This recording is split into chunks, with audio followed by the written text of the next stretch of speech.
അതായത് വീൽസിൻ്റെ ഷോപ്പിൽ പോയിട്ട് നമുക്ക് വീൽസ് ചേഞ്ച് ചെയ്യാനാണ് പ്ലാന്. ഞാൻ ജസ്റ്റ് വീൽസ് ഞാൻ കാണിച്ചു തരാം. ഇതിനുള്ളിൽ ഇരിക്കുന്നുണ്ട്.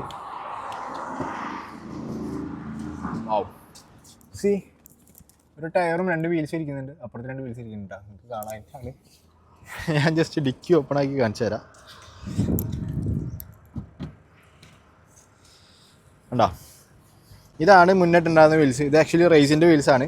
പക്ഷേ ഈ സ്പോക്ക് എല്ലായിടത്തും നിങ്ങൾ കണ്ടിട്ടുണ്ടാവും. നോർമലി നാട്ടിലൊക്കെ കുറേ വണ്ടികളിലൊക്കെ ഈ സെയിം സ്പോക്കിൽ വീൽസ് വന്നിട്ടുണ്ട്. തട്ടണുണ്ട്, ബോഡിമേ തട്ടണുണ്ട്. സോ ആ തട്ടലും മാറ്റാൻ വേണ്ടിയിട്ടാണ് നമ്മളിപ്പോൾ ഇത് ചേഞ്ച് ആക്കുന്നുണ്ട് കേട്ടോ. അപ്പോൾ എന്തായാലും നമുക്ക് ഇവിടുന്ന് ഇറങ്ങാം. സ്ട്രൈറ്റ് ദുബായി പോയിട്ട് നമ്മൾ വീല് ചേഞ്ച് ആക്കിയിട്ട് വേണം നമുക്ക് സീറ്റ് ബെൽറ്റ് ചേഞ്ച് ചെയ്യാൻ വേണ്ടിയിട്ട്. സീറ്റ് ബെൽറ്റിൽ ഇരിക്കുന്നുണ്ട്. സീറ്റ് ബെൽറ്റ് എവിടെ വേണം? സീറ്റ് ബെൽറ്റ് നമ്മൾ മേടിച്ച കളർ എന്ന് പറഞ്ഞു കഴിഞ്ഞാൽ ഈ കളർ വളരെ ഏകദേശം സാമ്യം വരുന്നൊരു കളറാണ് നമ്മൾ മേടിച്ചിരിക്കുന്നത്. സോ ഇതും നമുക്ക് ചേഞ്ച് ചെയ്യാനുണ്ട്. ഈ 2 പണിയാണുള്ളത്. നമുക്കിപ്പോൾ വണ്ടി എടുത്തിട്ട് ഇറങ്ങാം. ഗായ്സ്, നമ്മളിതേ പോയോണ്ടിരിക്കുകയാണ്. പിന്നെ നമ്മളിപ്പോൾ ദുബൈയിലെത്തി. മഴ പെയ്തുകൊണ്ടുണ്ട്. ക്ലൈമറ്റ് എന്തായാലും നല്ല അടിപൊളിയായിട്ടുണ്ട്. കാരണം ആകെ ഇരുണ്ടിട്ടാണ് കിടക്കുന്നത്. അതിൻ്റെ ഇടയിൽ കൂടെ മഴയും. പിന്നെ എന്താ അവസ്ഥ എന്നറിയില്ല. നല്ല ഗംഭീര മഴ പെയ്ത് കഴിഞ്ഞാൽ ലോക്കാവും. നമ്മളെന്തായാലും 2-3 ഷോപ്പിൽ പോയി നോക്കും. കാരണം നമുക്ക് ഈ വീൽസ് കൊടുക്കാനുണ്ട്. നമ്മുടെ ഇപ്പോൾ ഇരിക്കുന്ന വീൽസ്, നമ്മൾ മേടിച്ച വീൽസ് കൊടുക്കാനുണ്ട്. ആ വീൽസ് കൊടുക്കണം. ചിലപ്പോൾ നമ്മൾ സ്റ്റോക്ക് വീൽസും കൊടുക്കും കേട്ടോ.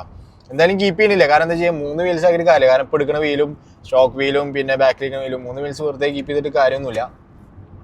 സോ അതുകൊണ്ട് നമ്മൾ ഈ വീൽസ് എന്തായാലും കൊടുക്കുന്നുണ്ട്. സ്റ്റോക്ക് വീൽ ചിലപ്പോഴേ കൊടുക്കുള്ളൂ. എടുക്കുന്ന വീലിൻ്റെ ഒരു ക്വാളിറ്റി അനുസരിച്ചിട്ട് ഇരിക്കും നമ്മൾ സ്റ്റോക്ക് വീൽ കൊടുക്കുന്നുണ്ട്. നല്ല അടിപൊളി ക്വാളിറ്റി ഒക്കെ എടുക്കുകയാണെന്നുണ്ടെങ്കിൽ നമ്മൾ സ്റ്റോക്ക് വീലും കൊടുക്കും. 3 പീസൊക്കെ കിട്ടുകയാണെന്നുണ്ടെങ്കിൽ കണ്ണും പൂട്ടിയിടായിരുന്നു. പക്ഷേ 3 പീസൊന്നും ചിലപ്പോൾ സ്റ്റോക്ക് ഉണ്ടാവില്ല അങ്ങനത്തെ വീൽസൊന്നും. അതിൽ പോയി നോക്കാം എന്താ അവസ്ഥയാണ്. നമ്മളിവിടെ എത്തി. പരിപാടി തുടങ്ങിയിട്ടുണ്ട്. കോററ്റ് വീൽ അയച്ചു വെച്ചിട്ടുണ്ട്. ജസ്റ്റ് ഇട്ട് നോക്കാൻ വേണ്ടിയിട്ടാണ് എത്രത്തോളം പുറത്ത് വരുന്നത്. ഒരുപാട് വീൽസ് ഉണ്ട് കേട്ടോ അവിടെ. ഒരുപാട് കളക്ഷൻസ് ഉണ്ട്. പൊളി. എന്തായാലും ഇട്ട് നോക്കട്ടെ. വീല് BBSൻ്റെ സെലക്ട് ചെയ്തേക്കണ്. നോക്കി നോക്കാം എന്തായാലും ഇട്ടിട്ട്. നമ്മൾ ഈ വീൽസാണ് സെലക്ട് ചെയ്തിട്ടുണ്ടായിരുന്നത് BBSൻ്റെ. പക്ഷേ നമ്മൾ വീൽസ് ഇടുമ്പോൾ നമ്മുടെ കാലിപ്പറിൻ്റെ മുകളിൽ ടച്ച് ആവുന്നുണ്ട്. സോ അതുകൊണ്ട് അതിടാൻ പറ്റില്ല. വേറെ വീല് ചെക്ക് ചെയ്യുന്നുണ്ട്. എന്തായാലും ചെക്ക് ചെയ്ത് നോക്കട്ടെ, കിട്ടുമെന്നറിയില്ല. ഉള്ളിൽ പിന്നെയും BBSൻ്റെ കുഴപ്പമില്ല എന്ന് തോന്നി. പക്ഷേ ടച്ച് ആവുന്നതുകൊണ്ട് നടക്കണില്ല.